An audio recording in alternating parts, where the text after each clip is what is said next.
பூஞ்சோலை மாணவர்கள் அனைவருக்கும் வணக்கம். இன்னைக்கு 7 ஏப்ரல் 2026, 8 ஏப்ரல் 2026 2 நாள் நியூஸ் பேப்பர் வந்து பார்க்க போகிறோம். ஸோ ஹெட்லைன் என்ன அப்படின்னு சொல்லி பார்த்தீங்கன்னா, இந்த சாத்தான்குளம் கொலை வழக்கில் 9 காவலர்களுக்கு மரண தண்டனை அப்படின்னு கொடுத்துருக்காங்கல்ல. ஸோ அதில் என்ன இன்ஃபர்மேஷன் கொடுத்துருக்காங்க அப்படின்னா, குற்றவாளிகள் திருந்தி வாழ தகுதி இல்லாதவர்கள் என இந்த நீதிமன்றம் கருதுகிறது அப்படின்னு சொல்லியிருக்காங்க. சரிங்களா, நீதிபதி சொல்லியிருக்காரு.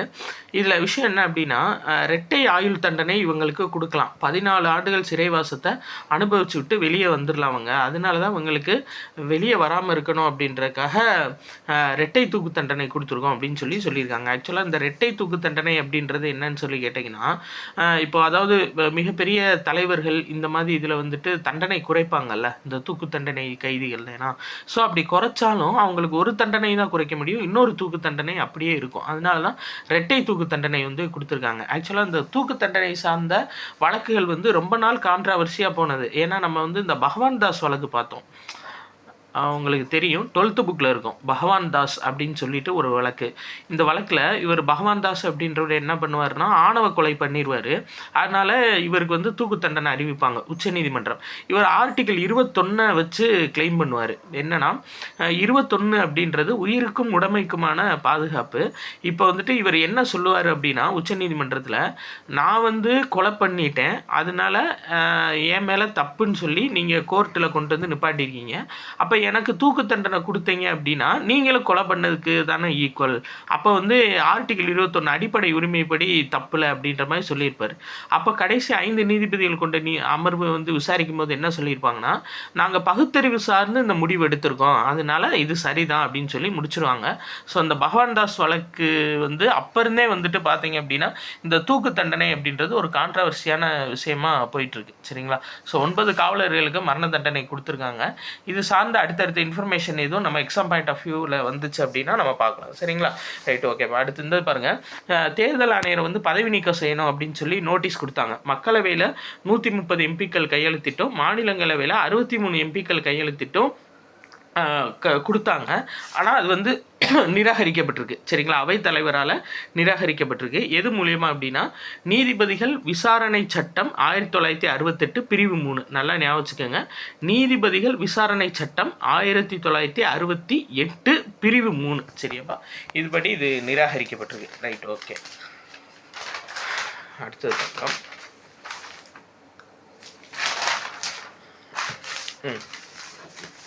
இது ரொம்ப முக்கியம்.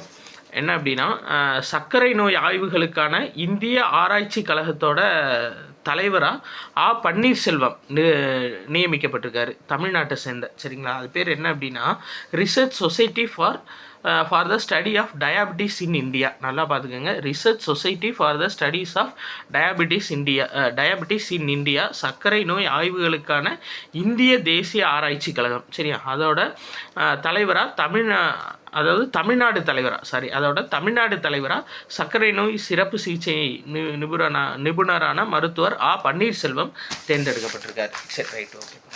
அடுத்து பார்க்கலாம்.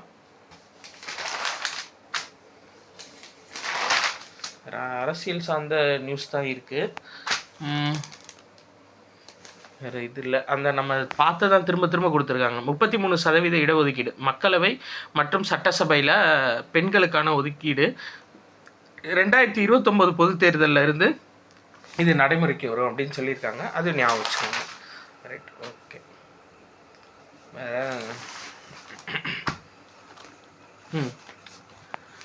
கடன் ஜிடிபி விகிதம், அதாவது 2030 சீனா, அமெரிக்கா, ஜெர்மனி இந்த மாதிரி நாடுகளோட கடன் ஜிடிபி வீதம் மோசமாக வாய்ப்புள்ளது அப்படின்னு சர்வதேச நிதியம் IMF, ரொம்ப முக்கியமாக இன்டர்நேஷ்னல் மானிட்டரி ஃபண்டு கணிச்சிருப்பாங்க. அதாவது நம்மளுக்கு ஆசிய வளர்ச்சி வங்கி, உலக வங்கி, IMF இந்த 3 பேரும் எந்த தகவல் வெளியிட்டிருந்தாலும் அதை நம்ம கொஞ்சம் தெளிவாக பார்த்துக்கிறணும். சரிங்களா, அதுபடி பார்த்தீங்க அப்படின்னா இந்த இந்தியாவில் மட்டும் இது 8% குறையும் என தெரிவித்துள்ளதுன்னு சொல்லியிருக்காங்க. என்னென்னா கடன் ஜிடிபி வீதம். கடன் ஜிடிபி வீதம் வந்துட்டு இந்தியாவில் 75.8% குறையும் அப்படின்னு சொல்லியிருக்காங்க. ப்ளஸ் 2030-31 கடன் ஜிடிபி வீதத்தை 50% குறைக்கிறதுக்காக முயற்சி மேற்கொள்ளப்பட்டு வருது அப்படின்னு சொல்லியிருக்காங்க. சரிங்களா? அப்போ இந்த கடன் ஜிடிபி வீதம் அப்படின்றது குறைஞ்சா தான் நல்லது. ஸோ 50% 2030-31 இன்னும் குறைக்கணும் அப்படின்னு பிளான் போட்டிருக்காங்க. சரிங்களா? ரைட். அடுத்தது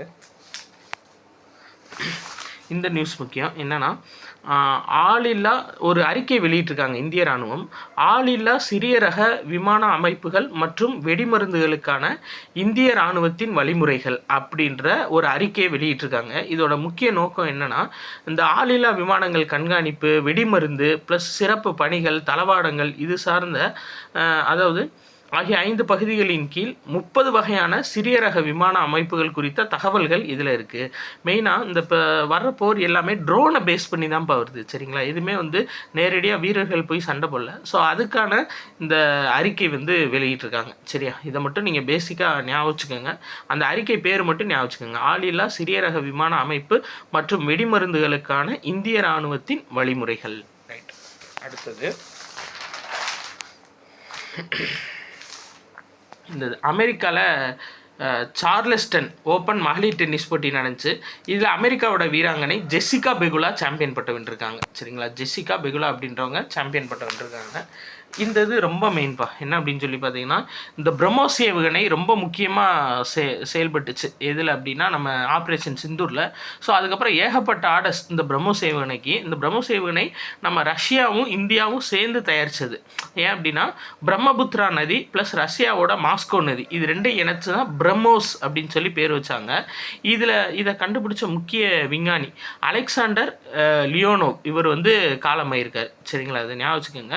விஞ்ஞானி அலெக்சாண்டர் லியோனோவ் இவர் பிரம்மோஸ் ஏவுகணை தயாரிக்கிறதுல ஒரு முக்கிய செயல்பாட்டாளராக இருந்தவர். இப்போது மறைஞ்சிருக்கார். சரிங்களா? ரஷ்யா நாட்டை சேர்ந்தவர். ஓகே.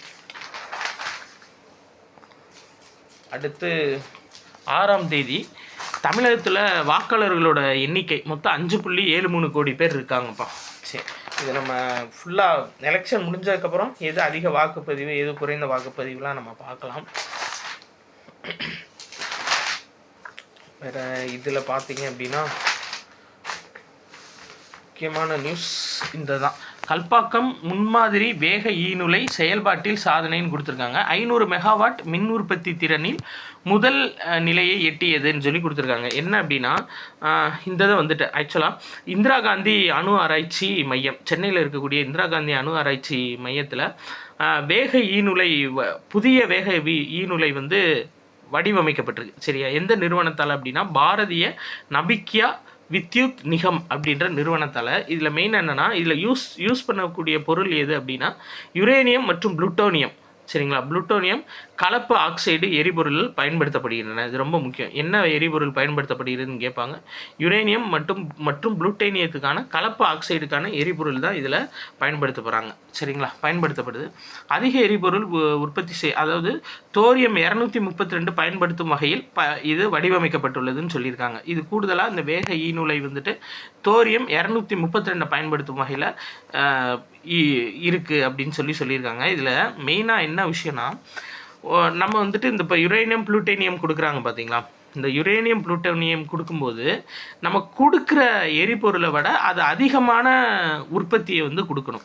இப்போ இந்த எரிபொருளுக்கான காஸ்ட்டை விட அது கரண்ட்டு தயாரிக்கிறது அதிகமாக இருக்கணும். அதுபடி தான் 500 மெகாவாட் மின் உற்பத்தி திறனை இந்த வேக ஈநுலை கொடுக்குது அப்படின்னு சொல்லியிருக்காங்க. இது ரொம்ப முக்கியமானது. நீங்கள் எக்ஸாம் பாயிண்ட் ஆஃப் வியூவில் பார்க்க வேண்டியது யுரேனியம் புளூட்டோனியம் கலப்பு ஆக்சைடு எரிபொருளாக பயன்படுத்தப்படுது. சரியா? தோரியம் 232 யூஸ் பண்ணுற மாதிரி இது வடிவமைச்சிருக்காங்க. ஓகே. அடுத்து இந்த பாருங்க, இயற்றுதல் தொடர்பான பெண்களின் தலைமைத்துவ மேம்பாடு அப்படின்ற தலைப்பில் மத்திய இணையமைச்சர் இணையமைச்சர் அன்னபூர்ணா தேவி அவங்க ஒரு நாளிதழ் அதாவது ஒரு கட்டுரை சரிங்களா வெளியிட்டிருக்காங்க. நல்லா ஞாபகம் வச்சுக்கோங்க. சட்டம் இயற்றுதல் தொடர்பான பெண்களின் தலைமைத்துவ மேம்பாடு அப்படின்ற கட்டுரை எழுதினது யார் அப்படின்னா அன்னபூர்ணா தேவி சரிங்களாப்பா. மத்திய அமைச்சர் அன்னபூர்ணா தேவி எழுதியிருக்காங்க. இது ரொம்ப முக்கியம், கேட்கலாம். இன்னொன்று ஏப்ரல் 7ஆம் தேதி அப்படின்றது உலக சுகாதார அமைப்பு நிறுவப்பட்ட தினம். அதனால் உலக சுகாதார தினமாக கடைப்பிடிக்கப்படுது சரிங்களா ஒவ்வொரு வருஷமும். அதாவது 1948 1 நிமிஷம் ஆட்டோ ஃபோக்கஸ் ஆகுது, வேறு ஒன்றும் இல்லை. சரி, 1948 உலக சுகாதார அமைப்பு நிறுவப்பட்டிருக்கு சரிங்களா. எப்போ அப்படின்னா ஏப்ரல் 7ஆம் தேதி. அதனால் ஒவ்வொரு வருஷமும் உலக சுகாதார தினமாக ஏப்ரல் 7ஆம் தேதி அப்படின்றது கடைப்பிடிக்கப்பட்டு வருது. அடுத்து இந்த இந்தியாவோட முன்னணி டிராக்டர் தயாரிப்பு நிறுவனம் டஃபே நிறுவனம் இருக்காங்க பார்த்தீங்களா. அவங்க ராஜஸ்தான் மாநிலத்தில் பவானி மண்டி அப்படின்ற இடத்துல புதிய வேளாண் ஆராய்ச்சி மற்றும் பயிற்சி மையத்தை துவக்கியிருக்காங்க. ஜே ஃபார்ம் அப்படின்னு சொல்லிட்டு ஞாபகம் வச்சுக்கோங்க சரிங்களா. ஜே ஃபார்ம் அப்படின்றது டஃபே நிறுவனம் ஓப்பன் பண்ண வேளாண் ஆராய்ச்சி மற்றும் பயிற்சி மையம் எங்கே அப்படின்னா ராஜஸ்தான் மாநிலத்தில் பவானியில் மண்டி அப்படின்ற இடத்துல சரிங்களா. அவ்வளோதான். ஸோ 2 நாள் நியூஸ் வந்து நம்ம கம்ப்ளீட் பண்ணிட்டோம். அடுத்த டெஸ்ட்டு பேட்ச் 2 ஓயாத அலைகள் 2 ஏற்கனவே பேட்ச் 1 டெஸ்ட்டு போயிட்டுருக்கு. இப்போ பேட்ச் 2 வந்து ஸ்டார்ட் பண்ண போகிறோம். மே 9ஆம் தேதியிலேருந்து நம்ம பேட்ச் 2 வந்து ஸ்டார்ட் பண்ண போகிறோம்ப்பா. ஸோ விருப்பப்படக்கூடிய மாணவர்கள் ஜாயின் பண்ணோம் அப்படின்னீங்கன்னா 8667722090 அப்படின்ற நம்பரை நீங்கள் கான்டாக்ட் பண்ணி ஜாயின் பண்ணிக்கலாம். நன்றி.